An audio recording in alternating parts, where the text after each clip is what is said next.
puro pogo na lang pinag-uusapan sa buong Pilipinas. Ang problema, nakakaladkad yung ating lalawigan, ano ho? Nakakaladkad ang lalawigan ng Tarlac, nakakaladkad ang lalawigan ng Pampanga. Diyan sa pogo. Dati, nung pugo pa lamang ang pinag-uusapan para sa kabuhayan ng mga nagpupugo, ang problema, bakit ngayon pogo? Ha? Bakit, di ba mababait naman yung mga kababayan nating Chinese, di ba? Actually, yung kapag sinabi mong Chinese, yung mga malalaking mga malls, dito sa ating bansa, talaga namang namamayagpag. Diba? Kaya mga kababayan natin, mga Chinese, mababait yan di ba? Yung mga Philchai, diba? Pero itong mga involved sa pogo na ito, hindi yata ito mababait. Ano ho? Pupunta ka sa Manila, yung mga malalaking mga malls dyan. Sino ba mga may-ari niyan? Hindi ba mga Filipino-Chinese? Hindi ba yung tumutulong sila sa ekonomiya ng ating bansa? Diba?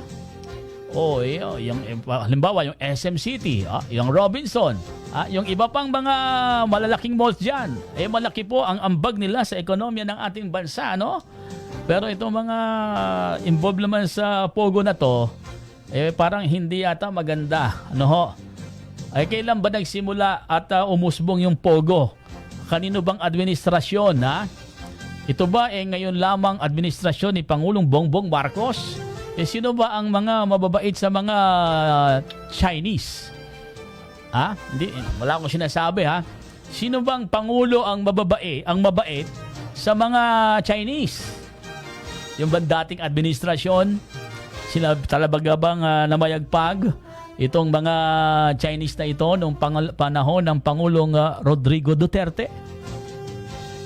Kasi yung mga buildings na to, ang lalaki ng mga buildings Hindi naman siguro matatapos yan sa panahon lamang na nanungkulan itong si Pangulong Bongbong Marcos Jr. Kailan ba nagumpisa yan?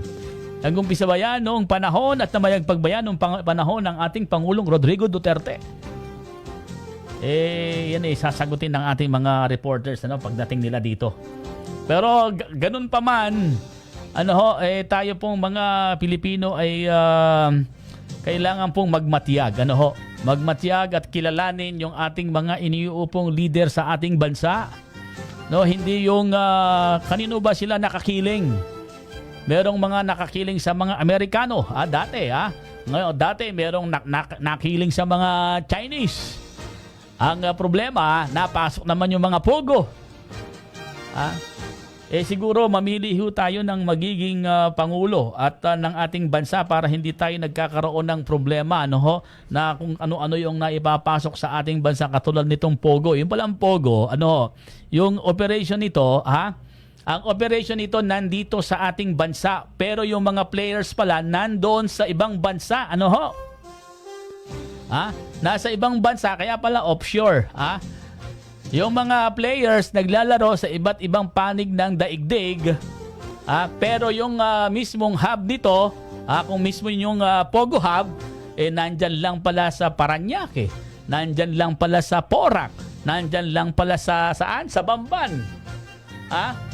Kaya palagay ko, talaga namang tayo po ay magmatsyag, At hindi natin dapat na pinapayagan mismo ng ating pamahalaang pambansa. Huwag nating papayagan na makakapasok yung mga ganyang mga establishmento na pag-aari ng mga foreign nationals. Hindi makakapag-ari, makakapag-may-ari ang isang foreign nationals ng anumang mga pag-aari dito sa ating bansa. Kailangan na may kaparte, may kasosyong Pilipino at kailangan yung kasosyong Pilipino ay mas malaki po ang kanyang parte. Yung partnership at saka yung pagmamay-ari. Ang alam ko nung nag-aaral ako, kailangan kung mayroong gustong investment o daling business dito ang sinumang foreign nationals, kailangan mas malaki po, mas malaki yung bahagi ng isang Pilipino o ng mga Pilipino. Pero dito sa itinayong pogo na to, pag-aari ba talagang buo ito ng mga Chinese? Ang problema, ito nga si Bamban Mayor Alice Go, sabi niya, siya isang Chinese pero Pilipino. Pilipino ang kanyang ina. Diba? Ibig sabihin, siya pwede magmay-ari. Dahil siya mismo half Chinese, half Filipino. Yan ba totoo? Doon sa balita, parang kinuha lang yung mga identification ng isang tao, ng isang Pilipino at nilagay lang doon sa kanyang birth certificate yata. Palagi ko kailangan pag-aralan ito ng ating mga kinaukulan, ng ating mga opisyal na hindi dapat nagiging ganito at hindi na paglalaroan yung mga records, lalo na po dyan sa yung sa PSA, Philippine Statistics Authority yata yun. Dapat hindi na nagagalaw yung mga personal na mga dokumento, personal identification ng mga Pilipino at hindi na kung ano-ano, o baka kinukuha lamang yung mga impormasyon at inilalagay doon sa gusto nilang maging Pilipino. Siguro scrutinize din ng mabuti ng ating pamahalaan ng Philippine Statistics Authority. Bakit nagkakaroon ng flashing, korba-korba doon sa mga records dyan sa Philippine Statistics Authority. At tingnan mo itong si Mayor Go, yung kanyang identification questionable. Kaya marami pong dapat na ayusin sa ating pamahalaan, lalo na po ito namang ugnayan po ng national government at saka ng local government, kailangan matindi po ang inyong ugnayan. Kaya tulad nitong problema doon sa Pogo, kuminsan ang problema ay pinahintulutan ng PAGCOR yan na pumasok yung negosyong offshore gaming dito sa ating bansa. Tapos wala namang palang control itong ating mga nasa lokal na pamahalaan. Ang sa kanila lamang ay pagbibigay ng mayor's permit. Pero kapag inaprubahan niya ng PAGCOR, automatic na maayos. Sasabihin nilang ng lokal na pamahalaan na inaprubahan ng PAGCOR yan pero kailangan po ay yung pagsisiyasat, hindi basta-basta inaaprubahan yan. Kailangan po ay bago aprubahan yan ay kailangan merong inspeksyon. Kaya kailangan ang tanong dito, yung bang ating mga alkalde sa lokal na pamahalaan, meron ba silang visitorial power?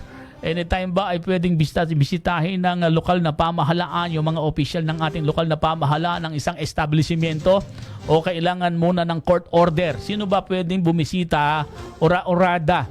Siyempre, palagay ko yung PAGCOR pwedeng bumisita ng ora-orada. Pero yung bang mga taga-lokal na pamahalaan ay any time of the day, any time of the month, any time of the weeks, any time of the year, ay pwede ba silang bumisita? Pwede ba silang mag-inspeksyon? Lalo na't kung wala namang mga reklamo, yung bang regular inspection ay pwedeng gawin ng ating mga lokal na pamahalaan. Sinasabi naman po dito sa Porac, parang walang barangay daw na nakasasakop doon sa lugar na kung saan na itayo yung mga buildings ng Pogo. Parang itinatwa na, ayaw nang maging bahagi ng anumang barangay, ng alinmang barangay sa Porac, itong Pogo Hub. Sana pati yung boundary teritoryo ng mga, halimbawa yung Angeles City at ng Porac, hanggang saan ba teritoryo nyo dyan, di ba?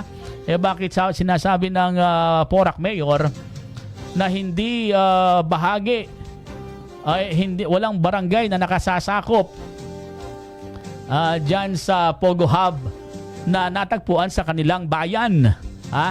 Yan daw nasa bandang Angeles. Bakit naman nagbigay sila ng permit, di ba? Ng mayor's permit kung hindi pala sakop ng isang barangay? Ibig sabihin, mayroong lugar dyan sa Porac at sa pagitan ng Porac at Angeles na hindi bahagi ng alinmang teritoryo o ng alinmang bayan o lungsod. Yan nga ang Pogo na yan, wala daw barangay na nakakasakop. Yan ba'y totoo? Meron bang lugar dito sa Pilipinas na walang barangay na nakakasakop? Yang mga tanong na yan ay kailangan pong sagutin ng kinauukulan. Sino ba, alinbang bayan o lungsod ang nakakasakop dyan sa Pogo na natagpuan sa bayan ng Porac? Meron bang bayan sa Porac na walang barangay? Hindi, na lugar na hindi sakop ng barangay. Yan ang tanong natin. Ano?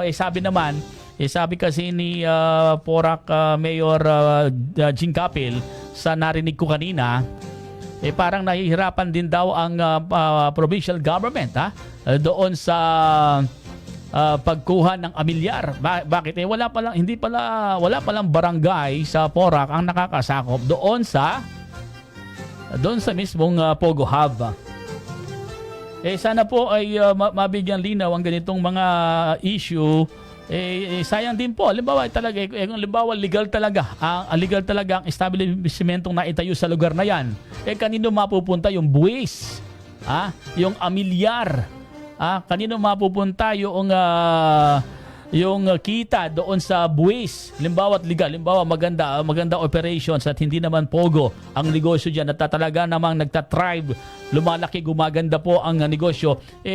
Bakit meron bang mag-aangkin? Bakit ngayon walang nag-aangkin doon sa lugar ng pogo na sakop nila doon sa barangay? Walang barangay daw na nakakasakop. Aling planeta ang nakakasakop doon sa lugar ng pogo? Kasi wala naman palang barangay sa Porac daw ang nakakasakop sa kanila. Minsan tama ba yung mga tanong? Tama ba yung mga sagot? Diba? Meron bang lugar sa Pampanga walang nakakasakop na barangay? Dahil ba pogo iskandal yan? Pogo kontrobersyal, malaki ang kontrobersya, wala nang sasakop na barangay.